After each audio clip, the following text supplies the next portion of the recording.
Iniciando una conversación con Sergio Paz, autor del libro de la biografía Demasiado Joven, que versa de la vida de Felipe Camiroaga. Y antes de irnos a la pausa comercial, te dejé extendida una pregunta.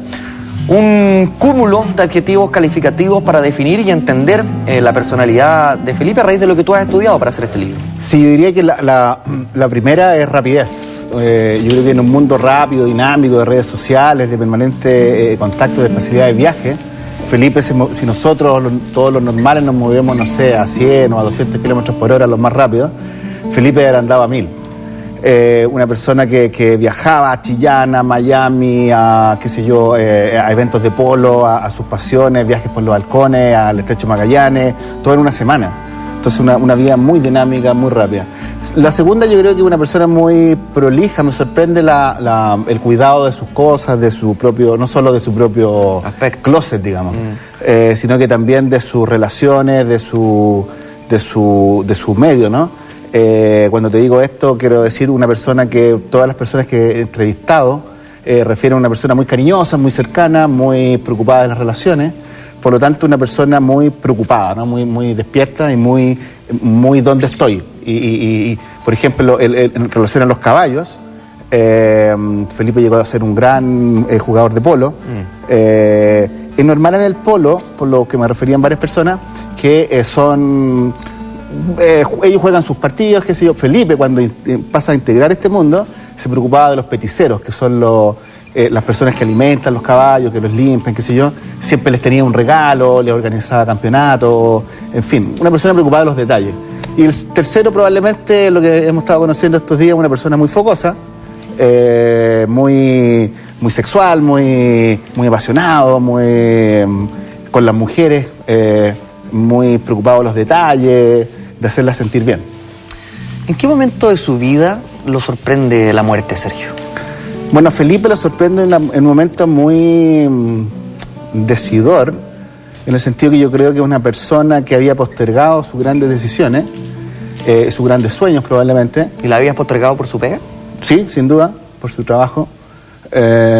Y una de sus grandes decisiones es comprar Campo Viejo, un campo que está en Coihueco, a unos 30 kilómetros, no sé si son 30, pero a poca distancia de Chillán. Compra este campo con el sueño de dejar la televisión del día a día, de los programas franqueados, y ojalá hacer una especie de pase lo que pase nocturno, digamos, por lo que cuentan algunas personas. Un campo que iba a criar ganado y probablemente vender la carne en una tienda gourmet, en una tienda tipo Mitacura, que se yo decía él. Le toca finalmente diciendo que no a esta televisión vertiginosa en la cual él había encontrado grandes traiciones y grandes lealtades. Y por lo tanto le toca a esta televisión difícil, áspera, en la cual él había entregado sus mejores años, y finalmente dice, ok, me la juego por acá y cambio de vida, ¿no? Yo diría que en ese sentido es un cambio radical, un hombre que acepta su propia madurez y decide finalmente irse por un camino probablemente atípico. Yo creo que Felipe se reconocía como una persona diferente, un hombre que iba probablemente a seguir soltero más allá de los 40, que ya los tenía. Sergio, se corren muchos mitos. La figura de Felipe se instaló, creo yo, positivamente dentro de lo que podríamos denominar una cultura pop en el país. Y a raíz de lo mismo se empiezan a tejer muchos mitos, sobre todo por el hecho de haber muerto. Sí. Se ha hablado, por ejemplo, bueno, eso se hablaba en vida, de su supuesta homosexualidad. Sí. Y él se reía de eso y lo ocupaba muchas veces como una herramienta de distensión. Tanto, ojo. Yo creo que fue él decía que sí, que se reía. Felipe tenía una frase que era... Tenía varias frases, pero dos muy particulares. Una que la hemos conocido estos días, que el que come callado come 2 veces, y una que me gusta mucho a mí, que es mejor hacerse el huevón, decía él. O sea, dejar que las cosas pasen, no entrar en conflicto. Yo creo que en el tema de la homosexualidad, este mito que se corrió, él se reía, digamos, pero yo creo que en algún minuto le pegó fuerte, digamos. El mito mediáticamente nace en algún primer momento plano. Yo escuché decir, ¿por qué tiene que ser un tema? ¿Por qué tiene que ser tan importante si es que lo fuera? Pues es que no lo era. ese es el tema. Entonces yo cuando empiezo esta biografía, hoy día estamos como una cosa, es como casi un chiste, es como que estamos sacando un heterosexual del closet. Estamos, no, si tenía mujeres, no tenía una, tenía varias. Pero no nos olvidemos que unos meses atrás, cuando empiezo a trabajar en este libro, todos me preguntaban a mí por lo menos, ¿y es gay o no?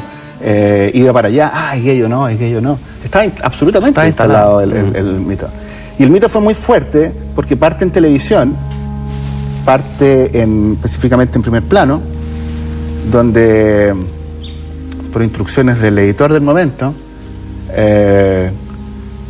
se piensa que hay unas grabaciones en las cuales se revelaría esta supuesta homosexualidad, digamos. Y finalmente se sabe que... O sea, se dice en pantalla, se crea el mito, y pese a que... Y nunca se desmiente, pese a que se sabe que esas supuestas notas nunca iban a aparecer, digamos. ¿Cómo nace? ¿Cómo se instala ese mito? ¿A raíz de quién o de qué? Nace en el tiempo de Karen Dogenbailer, cuando se genera esta pelea fuerte en televisión nacional, cuando se produce este triunvirato entre Bárbara, entre Karen, o sea, entre Krishna, y finalmente aparece esta mujer como que orquesta ciertas cosas. Y finalmente... Cuando dice esta mujer que orquesta ciertas cosas, ¿te refieres a quién? A Karen.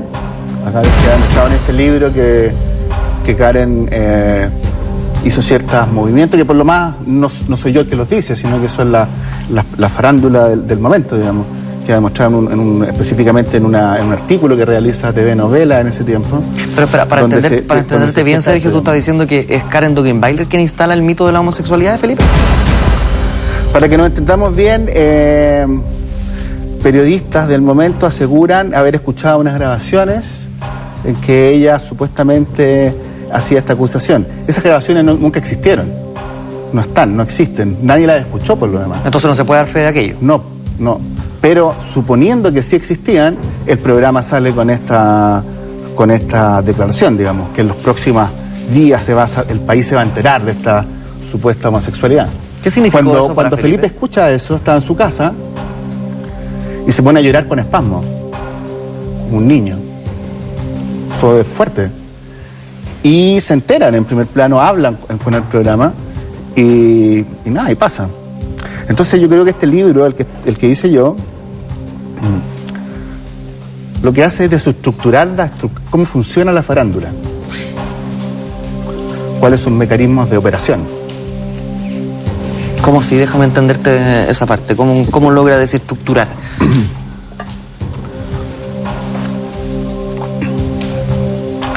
¿Cómo se generan ciertos mitos? ¿Cómo se dicen cosas que no son? ¿Cómo no se chequean los datos? Lo que hago yo en este libro es una metafarándula. Es como la farándula hace su periodismo, crea su historia, muchas veces cometiendo faltas de profesionalismo, errores graves, que redundan en que a veces se dicen cosas que no son ciertas. ¿Cómo era la relación de Felipe con la farándula más allá de lo que todos pudimos conocer? Tenía un diálogo con muchos periodistas de farándula. Se llamaban, se intercambiaban mails, había flujo de información. Con algunos tenía mejor relación, con otros menos. Y en definitiva yo te diría que es una relación no diría complicidad, pero sí de diálogo. A veces le servía, a veces le jugaba en contra. También se corre otro mito fuerte en torno a la figura de Felipe, que es este abandono de su madre durante la infancia. Y yo escuché en múltiples ocasiones que esto también podía ser el gatillante de sus relaciones amorosas también. Un miedo a perder, un miedo a ser traicionado. ¿Qué hay de cierto en eso? Mira, yo no quiero ser como un opinólogo con esto, ¿eh? Entonces, Yo escribí una biografía. Sí, te lo pregunto ahorita lo que tú pudiste estudiar. Sí, pero para dejar bien eso bien claro, porque de pronto uno cuando ve a Cecilia, la periodista que escribió la autobiografía junto con Cristian Farías, uno los ve opinando con una libertad increíble, digamos, como de actitudes o de deseos. Yo no quiero hacer eso. No lo quiero pasar.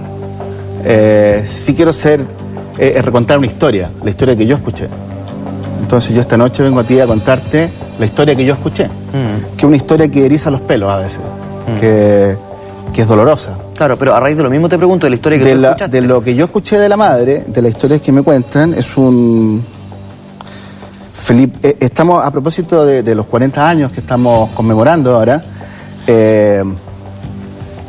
Pedro Chaskel, en fin, los protagonistas, los adultos en esa época, vivieron el golpe como adultos.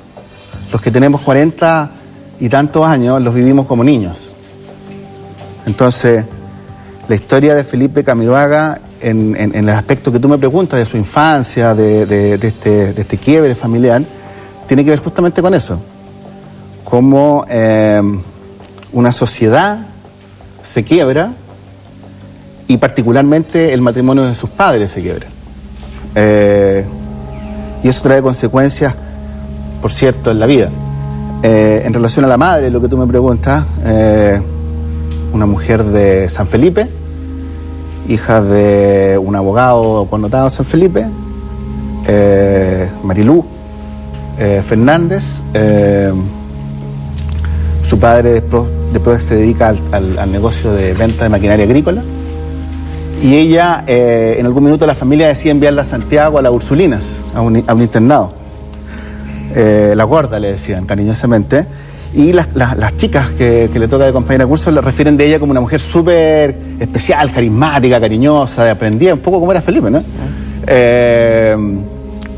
Y diferente a las demás, la líder, la que iba un poco más allá. En esa época casarse, o sea, el primer pololo era el último marido. Te casabas y te casabas para siempre, especialmente si salías de un colegio católico o un colegio religioso en general, ¿no? Entonces la mamá de Felipe conoce pronto, poco después de salir del colegio, a Jorge Camiroaga, el hijo de Humberto Camiroaga Pérez, un connotado carabinero, coronel de carabineros, director de la Escuela de Carabineros de Chile. Y como Jorge trabajaba también en maquinaria agrícola, se conocen en San Felipe. Y enganchan y pronto se casan. Y tienen 3 hijos. Y finalmente, el 73 justamente, este matrimonio se termina, se empieza la separación, digamos. Por lo que yo entiendo, cuando ella empieza ya a separarse, cuando empieza a vivir su proceso de mujer, digamos, le toca, alguien le da el dato de un psiquiatra. Le dice, te recomiendo que vayas a este psiquiatra. Y ella va donde Bontempi, que terminaría siendo su marido, su segundo marido, con el cual tendría 3 hijos más. Curiosamente, fíjate, Bontempi estaba en ese tiempo desarrollando como vínculos con un grupo que se llamó el Grupo Naranjo, que es una aproximación a la psiquiatría desde el punto de vista más chamánico, más espiritual, podríamos decirlo. Por lo tanto, el concepto que había en esa psiquiatría era que si las normas familiares que tú habías seguido durante todo tu tiempo, el autoritarismo de la familia chilena, la rigidez de la familia chilena, si tú querías ser una persona libre y olvidarte de tus trancas, tenías que olvidarte de eso y borrarlo y partir de cero.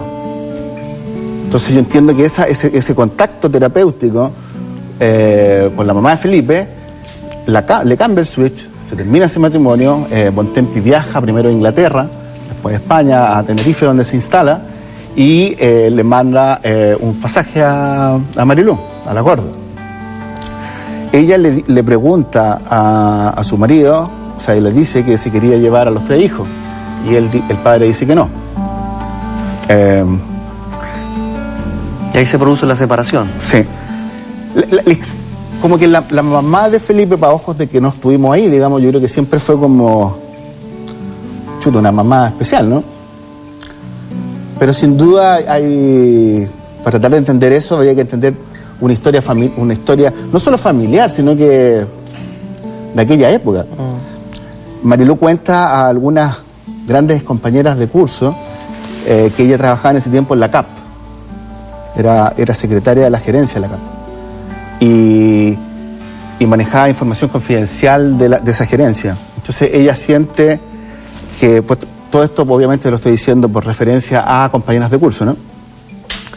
Que ella tenía cierto temor del proceso que iba a venir en Chile, y especialmente por la información que ella tenía. Entonces ella necesitaba irse de Chile. Antes de irse, Felipe estaba en ese tiempo en el San Ignacio, de Pocuro, en la calle Pocuro, este colegio de jesuitas, digamos. Y un par de profesoras refieren que esta madre va a esta reunión de apoderados, se preocupa, estaba presente, digamos. Se va de viaje y por lo que ella le va contando en cartas a su amiga, era un dolor terrible, digamos, un dolor espantoso, digamos. Sin embargo, se produce una suerte de reconciliación cuando Felipe logra viajar a España y tener una conversación con su madre. Pues es una parte que hace grande Felipe, porque él asume esta historia y viaja y la conoce y se esfuerza. El primer encuentro, ya un poco, ellos viajan, los chicos viajan cuando Felipe está en cuarto básico, sí, entiendo que cuarto básico, cuando se va la mamá a Europa. Y por cierto, no es como ahora que podéis mandar que tenéis Skype o tomáis un avión, no, pues y te vayas a las Islas Canarias, en ese tiempo, o sea, a otro mundo, a otro universo, ¿no? Y al año siguiente van ellos. Entonces entiendo que allá no funciona la cosa y se devuelven. Por lo tanto, y después, poco tiempo después, entiendo que ya como los primeros años de enseñanza media, entonces lo cuenta Francisca Aguirre, una gran compañera de Felipe en el Marshall, le dice un día, acompáñame. Entonces pasa a buscar Felipe en un taxi a Francisca, su compañera de curso, y le dice, mi mamá vino a Chile, acompáñame, estoy nervioso, acompáñame a este encuentro. Y se van a tomar unos helados en un restaurante. Y por lo que cuenta Francisca, estaba nervioso, que si yo tenía miles de preguntas, no le hace ninguna. Vuelven en el auto, digamos, y la llama en la noche y le dice: Francisca, me enamoré de mi mamá, solo quiero verla. Y de ahí para adelante una relación de construcción. Ella empieza a viajar a Chile también, por lo tanto una relación súper bonita. Felipe fue también el nucleador en su casa en Colina de una gran familia con sus nuevos hermanos, digamos, qué sé yo, hay un piloto, con la actriz, ¿no? Por lo tanto, una historia súper de grandeza. Al punto, fíjate que en el funeral de Felipe, cuando Paola Bontempi, la hermana de Felipe, lee unas palabras en la cual involucra a todos los familiares de la tragedia aérea, lo que ella leyó ese día, esa tarde, fue escrito por Bontempi. Por su padre. Por su padrastro, digamos. Tú me retrataste el momento en el que la muerte encuentra a Felipe. Sí. ¿Sientes tú que era un momento en el que él se sentía feliz? Porque te lo pregunto a raíz del título del libro. ¿Estaba demasiado joven para morir o demasiado joven en general para enfrentar la vida? Me tiene una lectura doble, por eso el título como que al principio me capturó, ¿no? Yo tengo la sensación de un Felipe como que va llegando, un tipo, no lo olvidemos, o sea, todos sabemos, un tipo que lo tiene todo, buena pinta, plata, éxito, que se lo iban a llevar a Estados Unidos y se queda acá, tenía todo para tenerlo todo. Pero habían cosas que faltaban. Faltaba la mujer, faltaba el hogar, faltaban los niños, cosas por las cuales obviamente con todos sus amigos se muestra especialmente proclive a aquello, ¿no? Entonces a mí me hace, él está en la historia de un hombre que va a alcanzar la cima como a entrar en una planicie de plenitud y ¡fum! Y se lo lleva al destino, se lo lleva la mala suerte, las circunstancias. Entonces hay una tragedia ahí, muy fuerte, porque en ese momento en que este hombre que merecía tenerlo todo, porque Felipe Camiroaga merecía tenerlo todo, se lo lleva el viento, un mal viento, el viento de septiembre, un viento rabioso, un viento embravecido. Se lo lleva y se lleva con él el sueño de tener lo que todos queremos tener, felicidad, una familia, armonía, esta historia que él llevaba, ese dolor que llevaba consigo, esas incapacidades, esa fortaleza, esas debilidades, era el momento, y se lo lleva. Yo creo que la gente lee eso. En la cultura chilena, la Animita es el lugar donde celebramos la muerte de alguien que no debió haber muerto, que sorpresivamente murió, que inesperadamente murió, que no debía morir, pero murió, pero sigue con nosotros. Y sabemos en las Animitas que esa injusticia, que esa tristeza está ahí. Sergio, otro de los temas importantes en la vida de Felipe, y que también pasaba algo muy curioso, porque tuve la oportunidad de presenciar muchas veces, en lo poco que alcancé a conocerlo, pero que pudimos trabajar juntos, que de repente se le acercaban señoras y que el tema recurrente era el casamiento y cuándo va a tener a la mujer y los que a hijos. todos, ¿no? A ti te lo han dicho, supongo. Sí, pero con Felipe existía como una preocupación un poco más maternal, incluso, como de la sociedad. Sí, que todos nos quieren casar. A mí me querían casar a los 40, ya era como un caso perdido. Me imagino que tú, si sigues así... Puede que Oye, ¿cuáles son los amores de verdad de Felipe? Porque siento que últimamente ya le estáis levantando una piedra y aparece. Hay una telenovela con Felipe de las mujeres que lo seguían día a día, de los hombres que también lo seguían día a día, de las familias que lo seguían día a día, que quedó inconclusa. Todos queríamos ver a Felipe casado y con sus retoños jugando en las praderas, digamos. Por lo tanto, eso hay que tomarlo con todo lo que significa, porque queríamos ver el fin de esto. Entonces la gente a mí me pregunta, bueno, ¿y cuál era el gran amor de Felipe? Yo creo que la gente no lo pregunta con un afán como morboso, como han pretendido especular algunos opinólogos. Aquí no hay una búsqueda de la quinta pata al gato, ya le van a sacar a no sé quién falta ahora, con quién van a salir ahora. No, es una historia, es la historia de Felipe. Y escuchémosla. Y en relación a lo que tú me preguntas, se construyó una historia mediática, a propósito de lo que hablamos unos minutos atrás, a que Fernanda Hansen era esta mujer.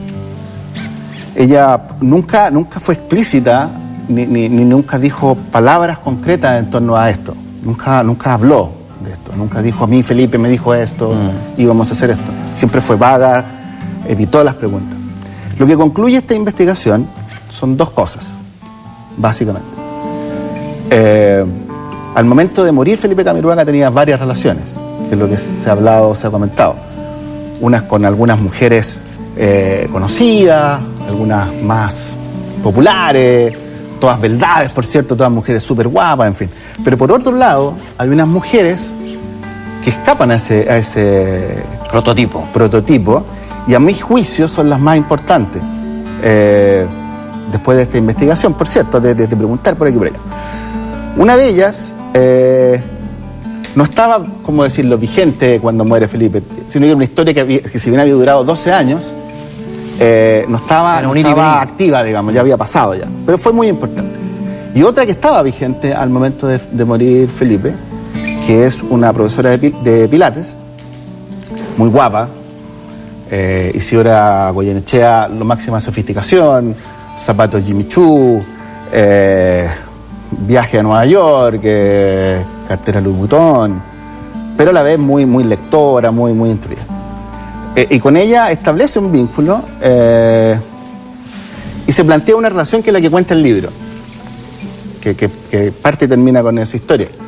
Ella me dice, yo no estoy diciendo que yo sea la viuda de Felipe, y te cuento lo que pasó y lo que estoy tratando de transmitirte, que es una historia súper de decisiones, y eso es lo que cuenta en el libro.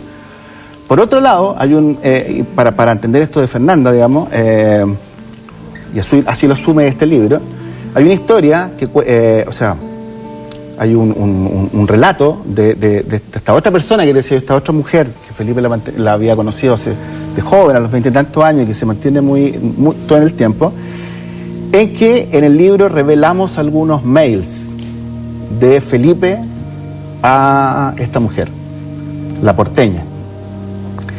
Hay un mail que Felipe mandó en mayo del 2011, o sea, 3 meses antes de morir. En ese mail, voy a tratar de ser textual, Felipe dice, que en ese tiempo se rumoreaba que estaba o con Vanessa Borgi o con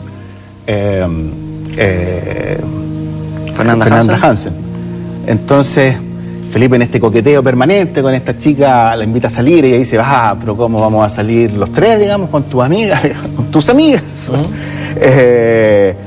Y Felipe le responde en este mail, le dice, no tengo nada ni con Vanessa ni con Fernanda Hansen.